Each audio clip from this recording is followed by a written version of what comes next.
सत्य कथा, पुरुषार्थ कथा, सुनो सुनो सिद्धार्थ कथा। सत्य कथा,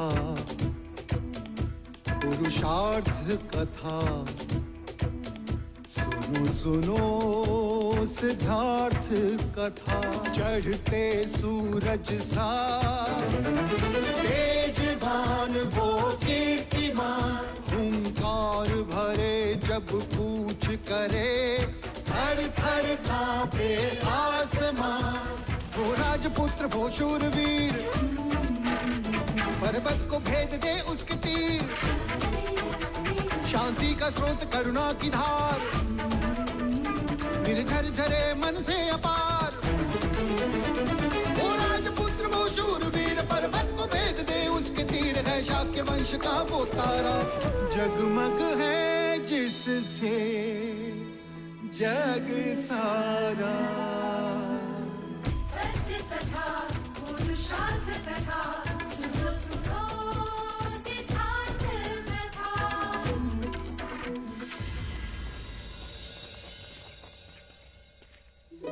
युवराज सिद्धार्थ, यशोधरा, इसे स्पर्श करो ताकि ये धन और ये धन ब्राह्मणों में बांट दिया जाए।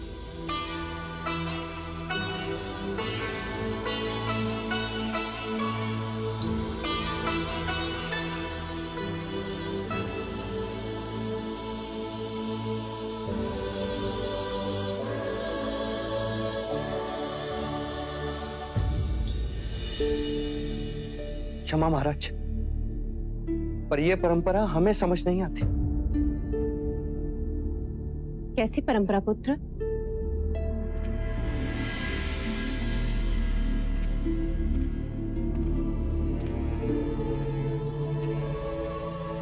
जब भी आप खुश होते या कभी कोई खुशी की बात होती, जैसे युद्ध जीतने की बात, विवाह की बात, जन्मदिन हो या स्वयंवर का दिन, आप हमेशा ब्राह्मणों को दान देते हो, जिससे तुम्हारे सुख को किसी की अशुभ दृष्टि न लगे, तुम्हारे मार्ग के सारे अवरोध दूर हो जाए, तुम्हें ब्राह्मणों का आशीर्वाद मिले। तो क्या ब्राह्मणों को दान देने से अवरोध दूर हो जाते हैं?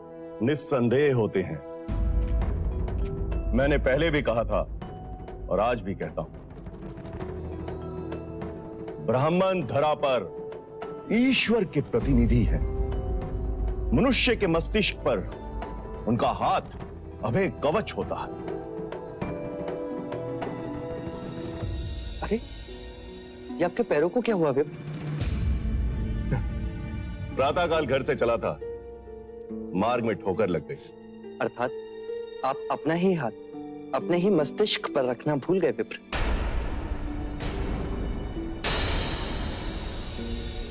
अब कहना क्या चाहते हैं युवराज? वही महाराज कि जो ब्राह्मण केवल मनुष्य के सर पर हाथ रखने से उसके मार्ग के अवरोधों को दूर कर सकता हो, उसे स्वयं ठोकर क्यों लगी? ये हमारा अपमान है महाराज। मेरा उद्देश्य आपको अपमानित करना नहीं, पर इस प्रश्न का उत्तर तो आपके पास भी नहीं। प्रत्येक मनुष्य को अपने कर्मों के अनुसार फल भुगतना पड़ता है। अर्थात कर्म ही अंतिम है। आपके दृष्टिकोण से कर्म ही निर्णायक है। मनुष्य को अपने कर्मों से कोई नहीं बचा सकता। सत्य है। अर्थात आपके आशीर्वाद मिथ्या है विप्र। युवराज!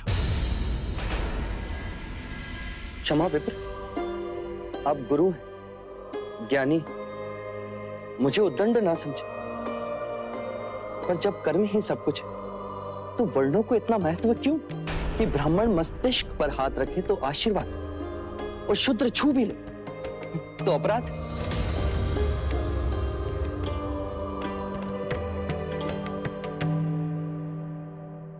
चन्ना। जी युवराज। इन सभी को रथ में रखो। इस दान का वितरण हम स्वयं करेंगे। जी युवराज। आओ यशोधरा।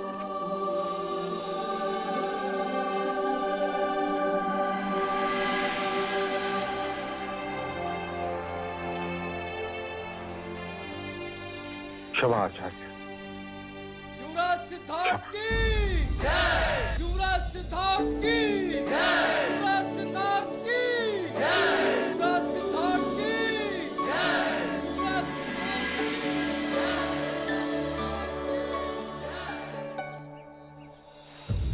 अरे ये क्या कर रहे हैं आप? ईश्वर है आप हमारे लिए, जो स्वयं अनाज बांटने आए। मैं चाहता हूं आज से कपिलवस्तु में कोई भी भूखा ना रहे, सबको अन्न मिले, अपना अधिकार मिले। युवराज, आप हमें ये बताएं कि इस उपकार के बदले हम आपको क्या दें? अपनी पीड़ा, आप सबकी पीड़ा लेने आया हूं मैं। हटो, हटो। पीड़ा? हमारी पीड़ा? आप हमारी पीड़ा क्या समझोगे युवराज? कभी भूखे पेट सोए हैं? कभी कड़कड़ाती ठंड में बिना वस्त्र के इस धरा पर रातें बिताई हैं? क्या आप स्वयं कभी अपने ही घर में भीगे हो? नहीं ना? तो आप हमारी पीड़ा क्या जानेंगे युवराज? हमें आपका ये दान नहीं चाहिए। हम शाक्य हैं। हमारी भुजाओं में इतना बल, इतनी शक्ति है कि हम अपने परिश्रम की रोटी खा सकते हैं। और यदि आप हमारी सहायता करना ही चाहते हैं, तो अपने राज्य के अधिकारियों को अत्याचार से रोको। हाँ युवराज, ये सही कह रहा है। अतिरिक्त कर के नाम पर रोटी तो ठीक, पर बचा कुचा सामान भी ले जाते हैं। आपका दिया तो मिलने से रहा, जो है उसे भी छीन लेते हैं। कल मेरे घर से वो बर्तन कंबल तक ले गए, और आज मेरी माँ ठंड से मर गई।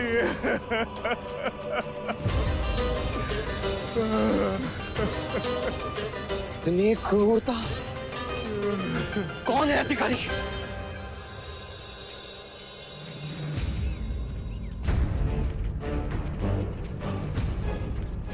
युवराज, आप प्रणाम। याचना सुनकर आए।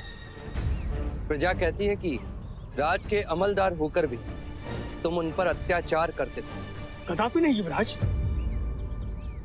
इतना धन? इतना धन कैसे, जबकि तुम तो किसान भी नहीं। गरीबों से छीना हुआ अनाज है युवराज।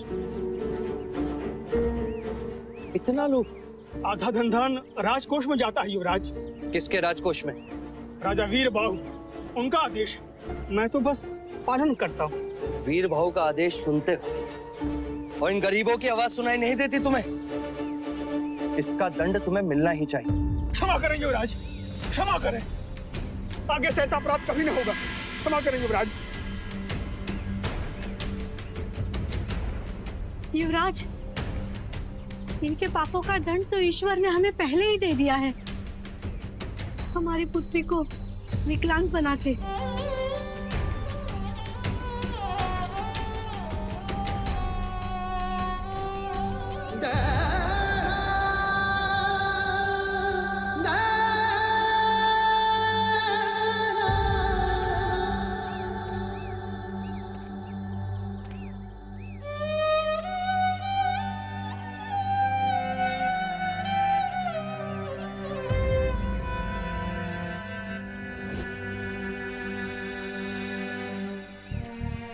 तुम्हारी पुत्री की विवशता ने आज तुम्हें दंडित होने से बचा ली। अब जिन हाथों से तुमने ये छीना है, उन्हीं हाथों से गांव वालों में इस अनाज को बांट दो। अवश्य युवराज, अवश्य। और आज इस गांव के प्रत्येक बालक को तुम स्वयं अपने हाथों से एक एक निवाला खिलाओगे।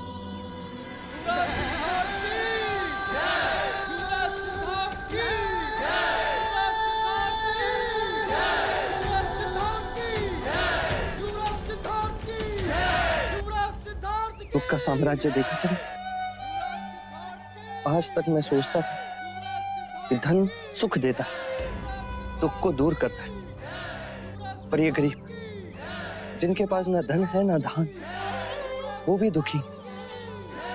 और ये अधिकारी जिसके पास धन भी है और धान भी, ये भी दुखी। अर्थात धन भी दुख को दूर नहीं करता। हाँ, कभी कभी बढ़ाता अवश्य है।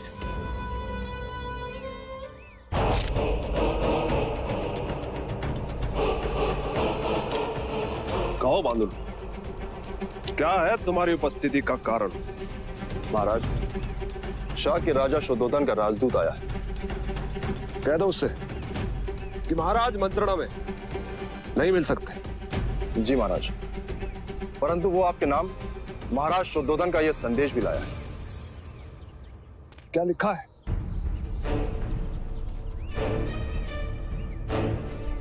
कौशल नरेश महाराज प्रसन्नजीत, युद्ध में आपकी पराजय के बाद हमारे और आपके बीच जो संधि हुई थी, उसके परिणाम स्वरूप आपने समग्र युद्ध खर्च देने का उत्तरदायित्व स्वीकार किया था। युद्ध में वो सारा खर्चा तुम हमें दोगे और साथ साथ ये वचन भी हम पर कभी आक्रमण नहीं करोगे। मैं वचनबद्ध हूं महाराज शुद्धोधन। जो शाक्य गणराज्य को शीघ्र ही अपेक्षित है, प्रत्युत्तर की अपेक्षा में मोहर शाक्य गणराज्य शिरोमणि राजा शुद्धोधन। उन्हें प्रत्युत्तर भेज दो बांदुल। इस समय सारा कौशल महाराज महाकौशल की मृत्यु शोक में डूबा है। इस समय हम संधि का उत्तरदायित्व निभाने में असमर्थ हैं। युद्ध खर्च नहीं दे सकते। जी महाराज। पर शीघ्र ही हम संधि के वचनों को पूरा करने का यथार्थ प्रयत्न अवश्य करेंगे। एक और युद्ध भेंट करेंगे।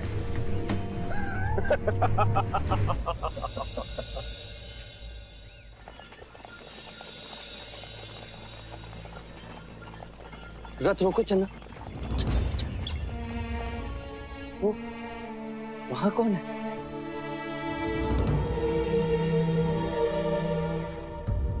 वो सन्यासी हैं युवराज। सन्यासी? आज पहली बार देखा उसे। हाँ युवराज, भ्रमण करते हुए कभी कभी आ जाते। फिर तो उन्हें भी अन्न की आवश्यकता होगी।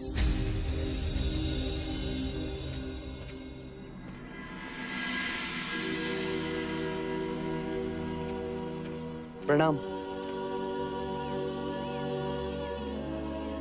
मैं शाक्य युवराज सिद्धार्थ हूं, आपको अन्न देने आया हूं। क्या कहकर पुकारूं आपको? कुछ भी कह ले। साधु, संत, योगी, तपस्वी, कुछ भी कह के पुकार सकता है। क्या मैं आपसे ये पूछने की दुष्टता कर सकता हूं कि आप रहते कहाँ हैं? ये सारा संसार ही है घर मेरा। और काम? काम तो संसारी करते हैं, सन्यासी नहीं।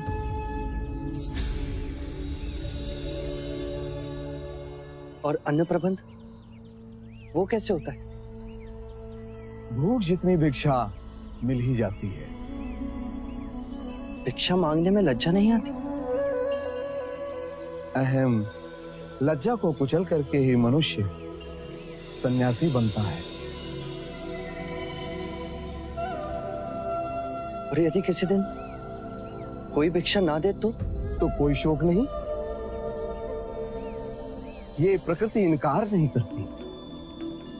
हवा कभी नहीं रुकती। जल तो मिल ही जाता है। वृक्ष फल देने से कभी भी मना नहीं करती। आप अपना समय कैसे व्यतीत करते हैं? मन को जीतने का श्रम करता हूं। ये कैसा कार्य? ये मन ही तो है जो वासना मोह क्रोध में फंस जाता है।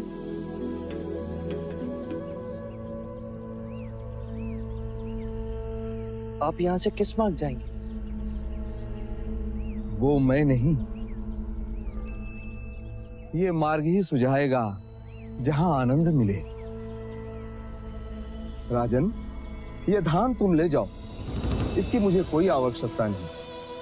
तुम अपने मार्ग चलो, मैं चला अपने मार्ग।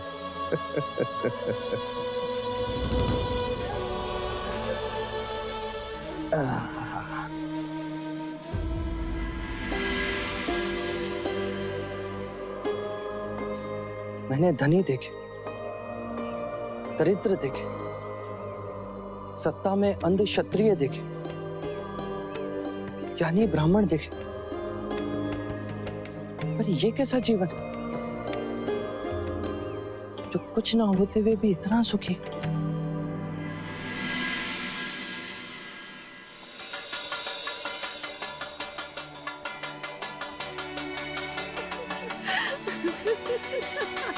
क्या हुआ मंगला दीदी?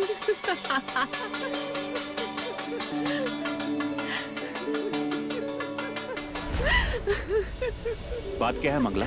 खुशी का संदेश है, खुशी का, और ऐसी खुशी जिसके बारे में कोई कभी सोच ही नहीं सकता। पर ये तो बताओ मंगला काकी, संदेश क्या है? अरे ये शोर कैसा, क्या हुआ क्या? ये शोर मेरे सौभाग्य का है। पिठोरा से मेरे भाई तपोधन ने संदेश भेजा है। लीजिए लीजिए, पढ़ लीजिए, लीजिए। किंतु संदेश क्या है मंगला दीदी? उसने लिखा है, आदरणीय मंगला दीदी, पिठोरा से तपोधन का प्रणाम। निवेदन केवल इतना है कि क्यों ना कपिल वस्तु और पिठोरा के बीच जो संबंध है उसे और घनिष्ठ कर दिया जाए। हमारी पुत्री रोहिणी के संग आपके पुत्र देवदत्त का विवाह कर दिया जाए। यदि आपकी और राजा द्रोणोदन की इस संबंध से सम्मति हो तो हम मिलकर इस बात को मार्ग दे सकते हैं और विधिवत आपके और हमारे आदरणीय महाराज शुद्धोदन से हम इस विवाह प्रस्ताव की बात करें। अरे ये तो अति आनंद का समाचार है काकी माँ। मैंने पिठोरा की राजकुमारी को देखा है, वो बहुत सुंदर है। ज्येष्ठ की और उनकी जोड़ी खूब जचेगी। हमने तो कुलगुरु से उन दोनों की कुंडली भी मिलवा ली है। और पता है कुलगुरु ने क्या कहा? उन्होंने कहा कि इस विवाह से देवदत्त का भाग्योदय होगा। तुम केवल हाँ कह दो मंगला। शाक्य संघ की बैठक में मैं अवश्य बात करूंगा। तो परिवार में अब दो शुभ प्रसंग एक साथ होंगे। यशोधरा की गोद भराई और देवदत्त का ब्याह।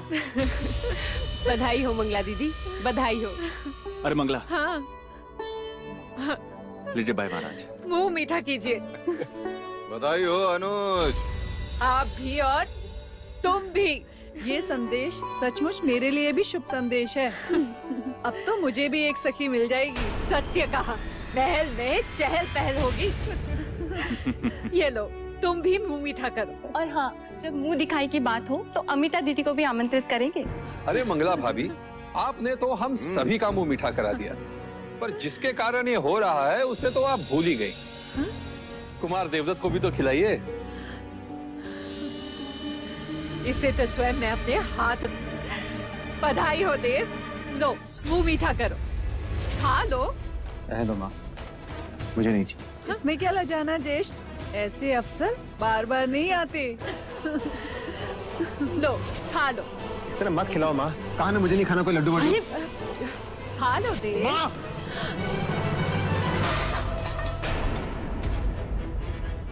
देवदत्त। कुमार, ये क्या किया? देव, देव।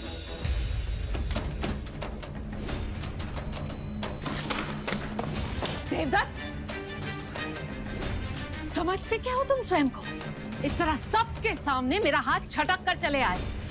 आज तक मेरे साथ ऐसा बर्ताव किसी ने भी नहीं किया, और तुम मेरे ही पुत्र होकर ये विवाह नहीं करना चाहता माँ। क्यों नहीं करना चाहते? क्यों नहीं करना चाहते, बताओ मुझे। पिठोरा का राज बड़ा है, शाक्यों में उनका मान है, और फिर राजकुमारी रोहिणी इकलौती भी है और सुंदर भी। फिर ये विरोध क्यों? देव, बात क्या है? क्या तुम्हें कोई और कन्या पसंद है?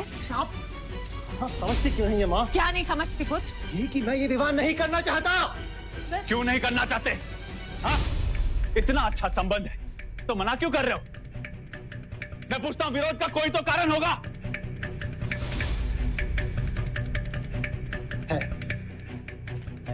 बताते क्यों नहीं? क्योंकि मैं आज भी यशोधरा से प्रेम करता हूं।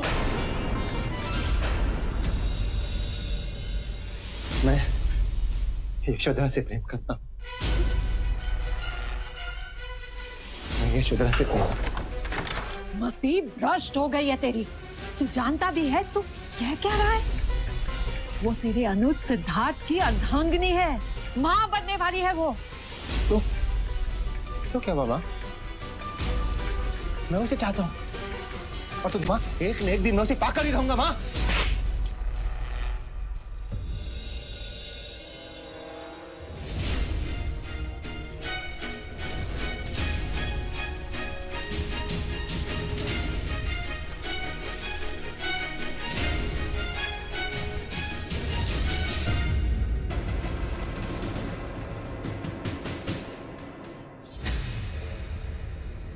लज्जा नहीं आई तुझे ऐसी ओछी बात करते हुए?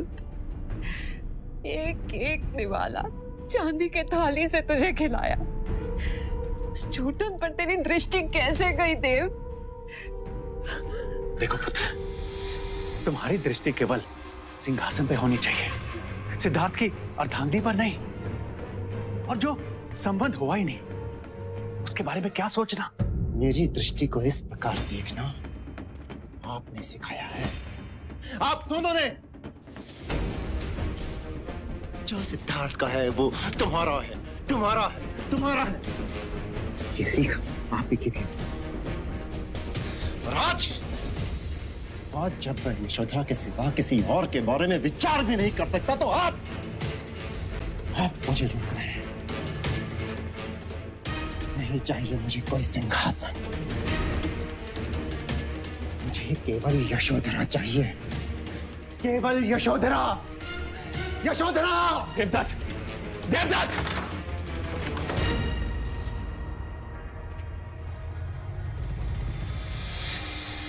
इसका विवाह शीघ्र करवाना होगा मंगला, अन्यथा किसी दिन इस महल में अनर्थ हो जाएगा। तुम राजा तपोधन को संदेश भेज ही दो।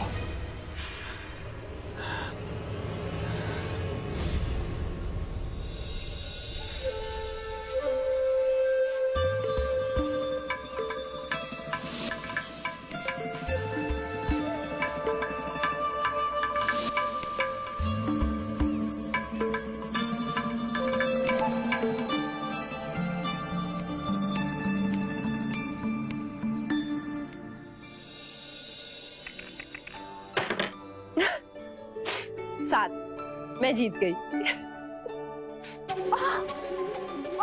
यशो, यशो क्या हुआ? यशो, यशो,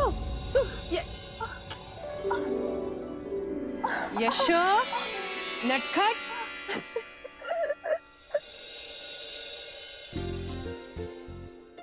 तो आ रही, हमारी संतान कैसी होगी? कैसी होगी अर्थात? देव या देवी?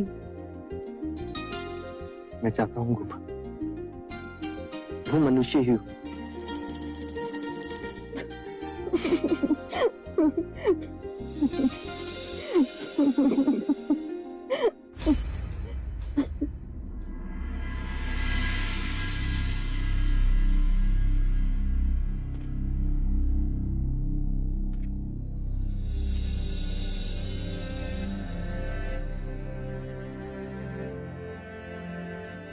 आप यहाँ से किस मार्ग जाएंगे? वो मैं नहीं, ये मार्ग ही सुझाएगा जहां आनंद मिले।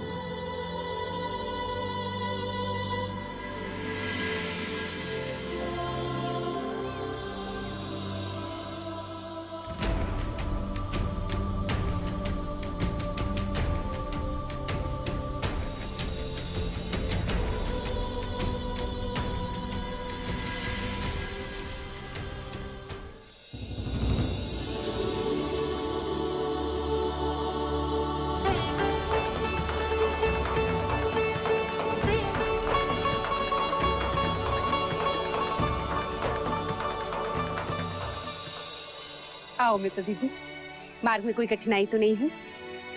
खुशी के मार्ग में कठिनाई कैसी? आने वाले बच्चे की कल्पना करते करते मार्ग कब कट गया पता ही नहीं चला। सच, अब कुछ दिनों में ही मुझे रानी दादी और आपको रानी नानी कहने वाला आने वाला है। देखो तो, पहले विवाह की बात सुनकर कितना लज्जाती थी और अब विवाह हुआ नहीं कि सृजन सृष्टि का कार्य प्रारंभ। चुप कर रीनू, नहीं तो अभी यहीं डांट दूंगी। आइए। अरे मंगला, चलो ना, यहीं खड़े रहकर द्रोणोदन भैया की प्रतीक्षा करनी है। नहीं, आपके भैया की नहीं, अपने भैया की प्रतीक्षा कर रही हूँ। वो आ रहे हैं ना देवदत्त के विवाह की बात करने। देवदत्त का विवाह? हाँ मिता दीदी, तुम्हें इतना शीघ्र बुलाने का कारण केवल यशोधरा की गोद भराई ही नहीं, बल्कि देवदत्त के विवाह की बात भी है।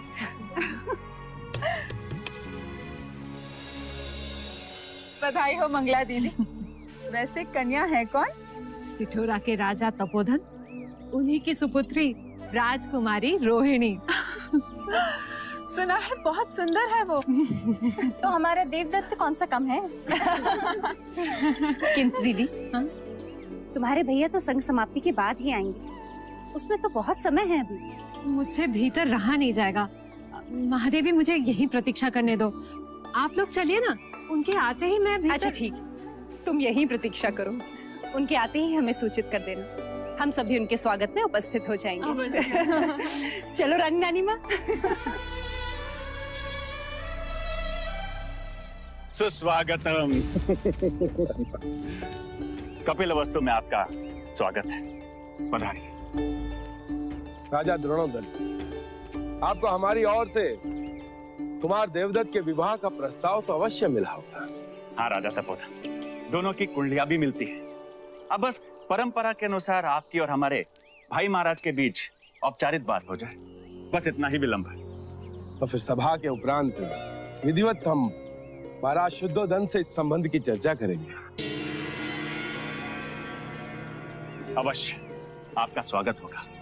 चलिए पहले ये सभा तो समाप्त हो जाए, आइए। महाराज शुद्धोदन की, महाराज शुद्धोदन की।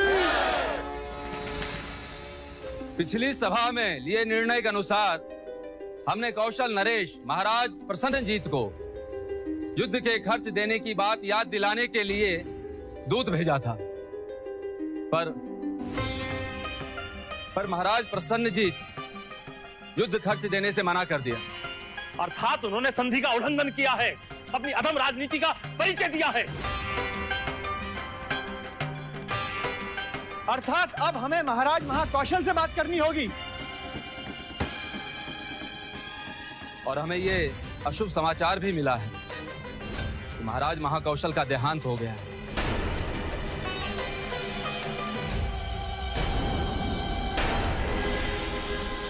अर्थात प्रसन्नजीत को रोकने वाला अब कोई नहीं रहा। अब हम प्रसन्नजीत की मित्रता पर विश्वास नहीं कर सकते महाराज। हमने तो आपको युद्ध भूमि में ही कहा था महाराज कि युद्ध खर्च ले लो या उसे बंदी बना लो। आप नहीं माने। आप पर विश्वास करके हमने आपके पक्ष में युद्ध किया, मतदान भी किया, किंतु आपकी मनमानी के कारण आज सभी शाह के राजाओं के राजकोष समाप्त हो चुके हैं। अब आप ही बताइए महाराज, हम क्या करें? इतना ही नहीं, आपके युवराज सिद्धार्थ हमारे राज्य में आकर हमें अपनी ही प्रजा से कर लेने से रोक रहे हैं। क्यों ना रोको? आप राजा हैं और अपनी ही प्रजा पर अत्याचार कर रहे हैं। प्रजा से कर लेना राजा का अधिकार होता है, अत्याचार नहीं। और युद्ध के बाद अतिरिक्त कर लेना अधिकार नहीं, दुराचार है। चलिए मान लेते हैं कि हम प्रजा के साथ दुराचार कर रहे हैं, लेकिन इस दुराचार का कारण कौन? इसका कारण आप हैं युवराज, आप। राजा तपोधन, क्षमा कीजिए महाराज, लेकिन राजा दंडपानी ने पहले ही कहा कि हमें कौशल का आधिपत्य स्वीकार कर लेना चाहिए, तो आप उससे सहमत नहीं थे। आपकी गलत राजनीति का बोझ आज पूरे शाक्य गणराज पर भारी पड़ रहा है मार। कल यदि प्रसन्नजीत पुनः आक्रमण करेगा तो महाराज कहां से लाएंगे? बिना धन के धातु कहां से खरीदेंगे और शस्त्र कैसे बनाएंगे? बताइए कैसे बनाएंगे हम? तो इसका अर्थ ये तो नहीं कि आप अपनी ही प्रजा पर कोड़े बरसाएंगे, उन्हीं का घर लूटेंगे? क्या सत्य है? मैंने स्वयं देखा है कि किस तरह आपके सैनिक एक वैश्य व्यापारी पर बीच चौराहे कोड़े बरसा रहे थे, और आपके अधिकारी? यह आपत्ति काल है युवराज। यदि हमने इस समय दूसरे युद्ध की तैयारी नहीं की तो हम सभी दास बन जाएंगे। और दासत्व का अनुभव तो आपके राज्य में आपकी प्रजा कर ही रही है। मर्यादा में रहिए युवराज। आप ये भूल रहे हैं कि वो मेरा राज्य है, मेरा। और आप भी ये भूल रहे हैं कि आपका राज्य शाक्य गणतंत्र का एक हिस्सा है। तो क्या आप मनमानी करोगे? मनमानी तो आपने की थी युवराज, जो उस प्रसन्नजीत के सामने संधि का प्रस्ताव रखा। सत्य ही कहा था किसी ने। आप एक क्षत्रिय की तरह नहीं, एक सन्यासी की तरह सोचते हैं युवराज। राजा तपोधन, ये ना भूले कि आप भावी शाक्य सम्राट से बात कर रहे हैं। आपके हम पर थोपे हुए इसी सम्राट की शांति वार्ता के कारण हम जीता हुआ युद्ध हार गए महाराज। ये बात केवल मैं ही नहीं, सभी भली भांति जानते हैं। राजा तपोधन, मैं राजा तपोधन इस साक्ष्य सभा में युवराज सिद्धार्थ को सावधान करता हूं कि वो मेरे राज्य की सीमाओं का उल्लंघन न करें, मेरे कार्यभार के बीच न आए, अन्यथा इसी घड़ी यहाँ से प्रस्थान करे राजा तपोधन। यदि एक पल भी यहाँ रुके तो मैं भूल जाऊंगा कि ये संघ सभा है।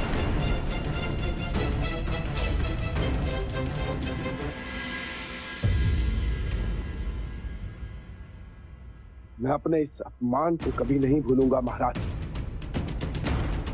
एक बात मैं अवश्य कहूंगा कि आप दोनों शाक्य गणराज के अपराधी हैं, और आपको इस अपराध के लिए दंड अवश्य मिलेगा, अवश्य मिलेगा। क्या चले गया? पीछे रहो, तो पीछे रहो। क्या? अरे ये प्रजा का दरबार नहीं, शाक्य की सभा है। यहाँ सभी को अपना पक्ष रखने का अधिकार है। यहाँ ना कोई छोटा है ना कोई बड़ा।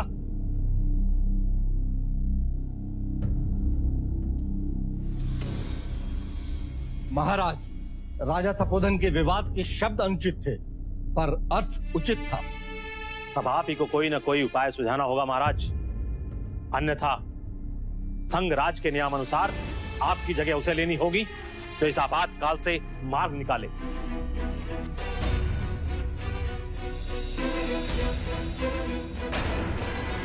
शाक्य सभा यदि अनुमति दे तो एक सुझाव है मेरे पास महाराज। कहो युवराज। क्यों ना हम शाक्य रोहिणी नदी पर एक ऐसा सेतु बनाएं जहां से हम पश्चिम भारतवर्ष से व्यापार कर सकते हैं। परंतु इससे क्या लाभ होगा? कौशल के रास्ते जाने की आवश्यकता नहीं पड़ेगी, और इस मार्ग का प्रयोग हम मगध को भी करने देंगे। मगध को? जी, ये मार्ग कई योजन छोटा होगा, और इस मार्ग से उनके कई दिन बचेंगे। उन्हें समय का लाभ होगा और हमें आर्थिक। वो कैसे? हमारे इस मार्ग का उपयोग करने के प्रतिफल में हम मगध से चुंगी लेंगे, जिससे हमारे राजकोष को आर्थिक लाभ होगा, और इस व्यवस्था से एक और अप्रत्यक्ष लाभ होगा महाराज। कैसा लाभ? प्रसन्नजीत के संभावित आक्रमण से हमें मुक्ति मिलेगी, और मगध नरेश राजा बिंबिसार हमारे साथ होंगे, जो कि प्रसन्नजीत के बहनोई, तो प्रसन्नजीत उनके विरुद्ध कभी नहीं जाएगा। महाराज, युवराज का सुझाव अति प्रशंसनीय है। महाराज, युवराज का यह प्रस्ताव हम सबको मान्य है। परंतु प्रश्न ये है, इस नए मार्ग का प्रस्ताव लेकर मगध नरेश बिंबिसार से मंत्रणा करने जाएगा कौन?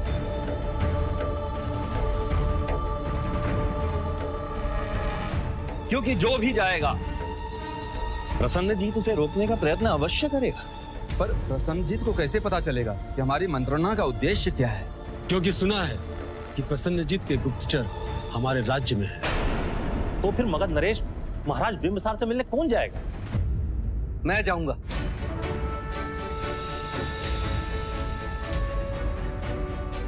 मेरे कारण ही आप सब इस संकट में फंसे। अब मैं ही आप सबको इस परिस्थिति से पार उतारूंगा, और वो भी बिना युद्ध के।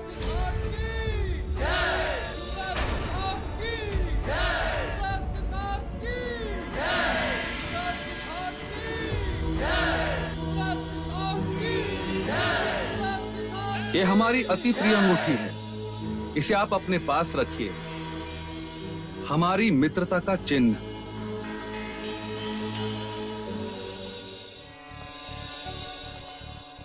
ये द्वार पर क्यों खड़ी हो मंगला?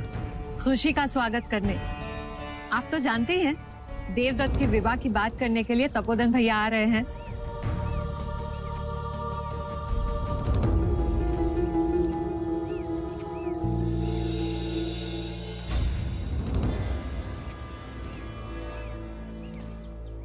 भीतर चलो मंगला। हाँ हाँ, आप चलिए, मैं तपोधन भैया के आते ही कोई नहीं आएगा।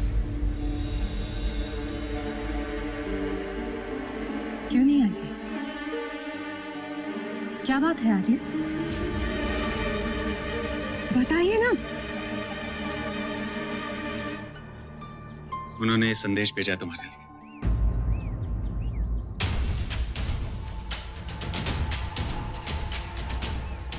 मंगला दीदी, इच्छा तो बहुत थी कि मेरी पुत्री राजकुमारी रोहिणी का विवाह देवदत्त के साथ हो और हम कपिल वस्तु के समधी हो, किंतु अब ये असंभव है। भरी सभा में तलवार दिखाकर आपके भाई महाराज ने हमें बहुत अपमानित किया है। रिश्ते की बात कर अब हम और अपमानित नहीं होना चाहते, इसलिए हमें क्षमा कीजिए। आपका भाई तपोधन। मंगला, मंगला,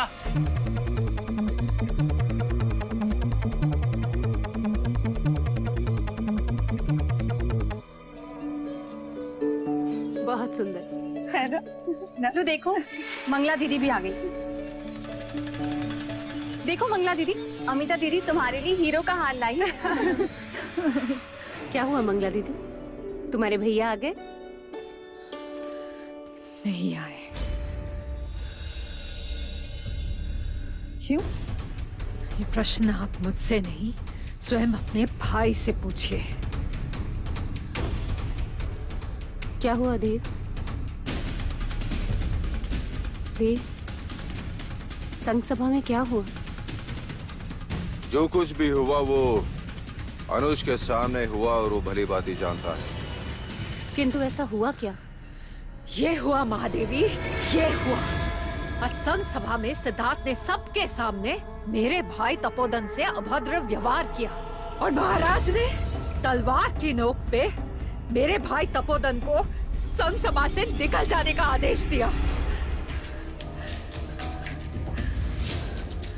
और फिर मेरे भाई ने रोहिणी का संबंध देवदत्त के संग करने से इनकार कर दिया। मंगला, वो राजनैतिक विवाद था।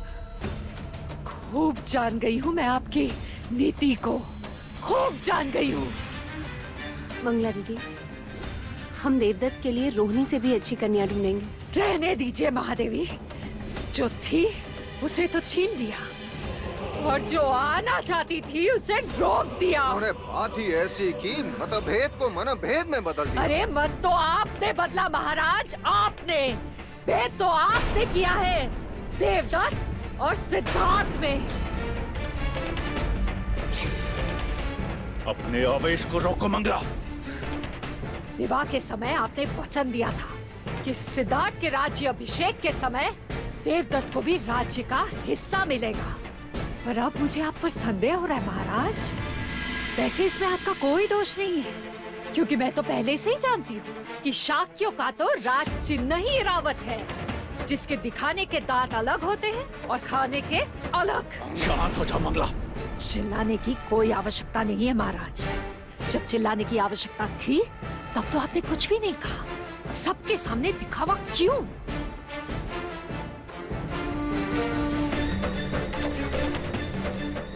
जा रही हूँ।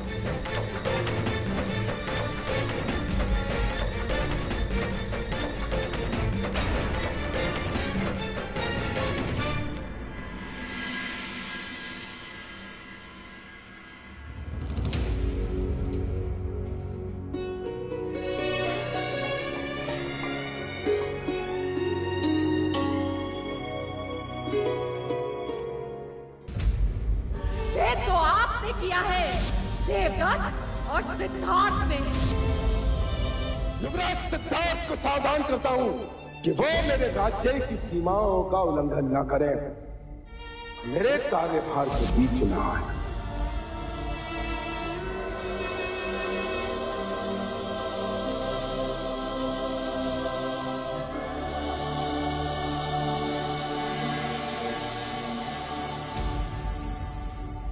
इतने विचलित क्यों हो आर्य? प्रश्न तो यह है कुबा, तब संपूर्ण सृष्टि घूम रही, मनुष्य स्थिर कैसे रहे? ये निराशा के उद्गार क्यों? जहां दृष्टि पड़ती संघर्ष दिखाई देता है कुबा। शाक्य संघ में विचारों का संघर्ष,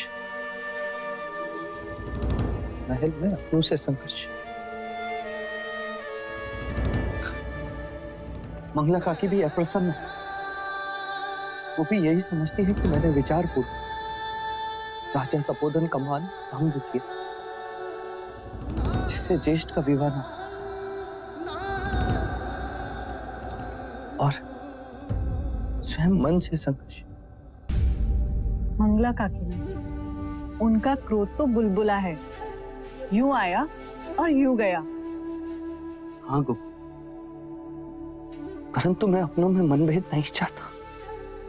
नहीं होगा, मैं वचन देती हूँ, मंगला काकी को मैं मना लूंगी। अब हंसो, ऐसे नहीं, जोर से।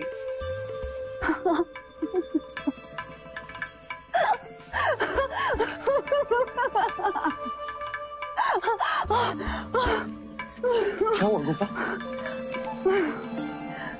कुछ नहीं, ये कह रहा है हंसो मत, मैं विश्राम कर रहा हूँ माँ।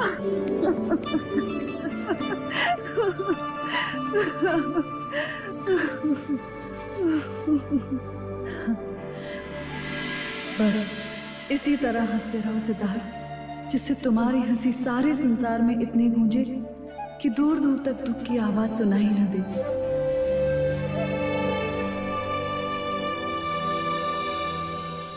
सत्य कथा,